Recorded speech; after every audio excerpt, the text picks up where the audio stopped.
Vamos a ver el proceso de control, por qué es necesario el control, los distintos tipos de controles, y cuando hablamos de control hablamos de una auditoría, de una comparación entre estándares y resultados, y por último vamos a ver cómo se diagrama un proceso de control. Acá tenemos dos definiciones del proceso de control. Sabemos que siempre, ante todo proceso, tenemos distintas etapas, pasos que debemos cumplir para llegar al objetivo de dicho proceso. En este caso, el objetivo es la evaluación, la medición, el diagnóstico de ciertos resultados. ¿Qué es lo que se compara cuando hay un control? Se compara estándares fijados anteriormente en el proceso de la planificación. Como estándares podemos poner lo que son los objetivos establecidos, las estrategias o distintos tipos de planes. Lo comparamos con lo que efectivamente está sucediendo o sucedió en la realidad. Y ahí vemos y diagnosticamos si hay alguna desviación o algún error.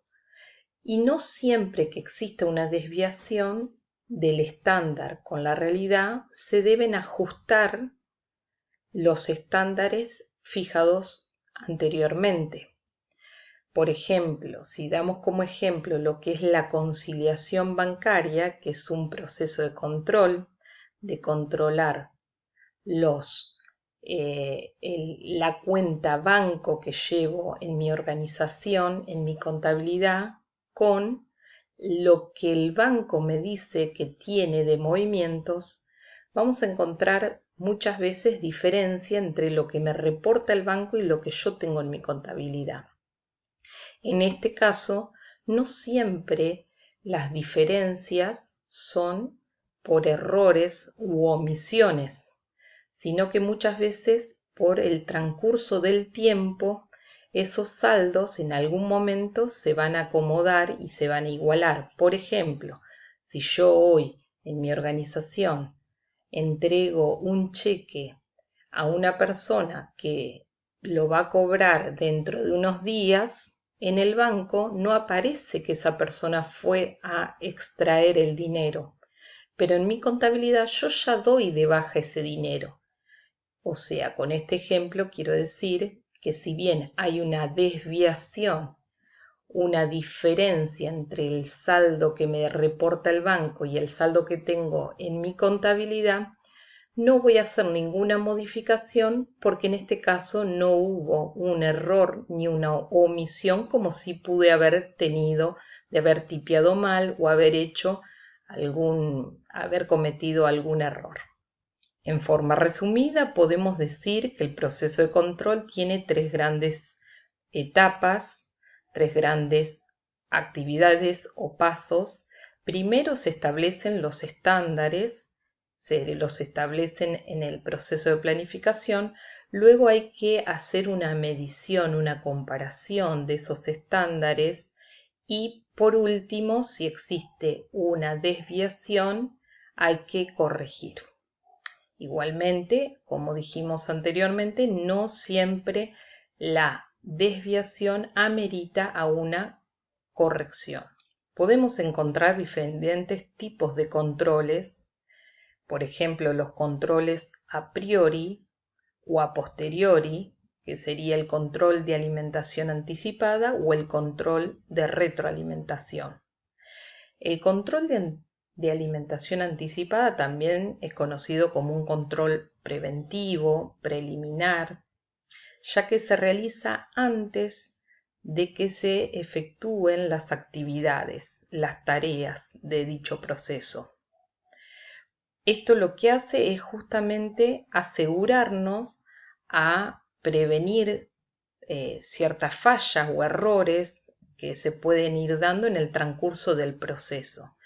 Por ejemplo, en una fábrica donde antes de iniciar el proceso productivo se pone en marcha las maquinarias, la puesta en equilibran las maquinarias, la puesta en marcha, en punto y demás, evitando de que dichas herramientas o equipamiento tengan alguna falla durante el proceso de producción. En este caso, durante el proceso de control, lo que se va haciendo es previendo futuros desvíos que se pueden dar cuando se inician las actividades. Por eso también se llama que son controles que tienen que ver con la dirección o el monitoreo de ciertas operaciones y actividades antes de que se ejecuten. Después tenemos el control concurrente, que ese control se realiza mientras se va desarrollando la actividad. La forma más conocida por todos nosotros es lo que es la supervisión directa, cuando tenemos un superior que va auditando las tareas mientras se van ejecutando de sus subordinados. Y por último, el control a posteriori, o también llamado control de retroalimentación. El control se da una vez que la tarea se haya terminado.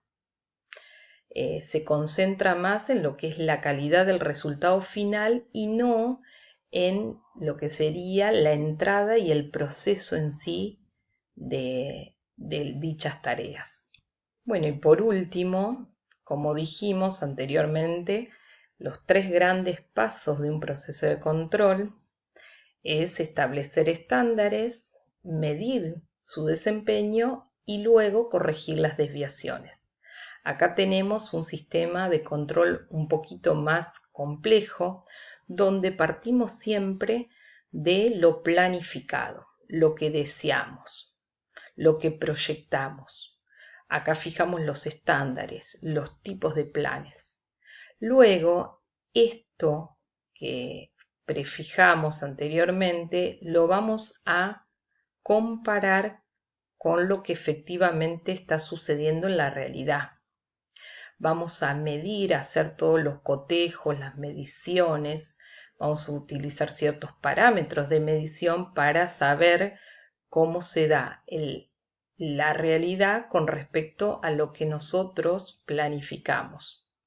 Una vez que comparamos ese desempeño real con lo proyectado, vamos a identificar algunas desviaciones, algunos errores, vamos a darnos cuenta de que algunas cuestiones no se dieron, no van de la mano con lo que nosotros imaginamos a futuro. Vamos a tener que ver por qué, cuáles fueron los causales de esas desviaciones, como yo les decía en el ejemplo, si tiene que ver con que con el paso del tiempo esa desviación se va a acomodar o nunca se va a acomodar porque forma parte de algún error u omisión por parte de nosotros cuando hicimos un pronóstico, cuando ideamos ese futuro. Y si hay que corregir esas desviaciones, vamos a tener que armar un programa detallado de cómo vamos a hacer paso a paso para ir corrigiendo lo que tengamos que subsanar. Y por último, instrumentamos dichas correcciones y todo vuelve nuevamente el sistema a funcionar desde la instrumentación de las correcciones, fijación de nuevos estándares y arranca el sistema de retroalimentación paso por paso.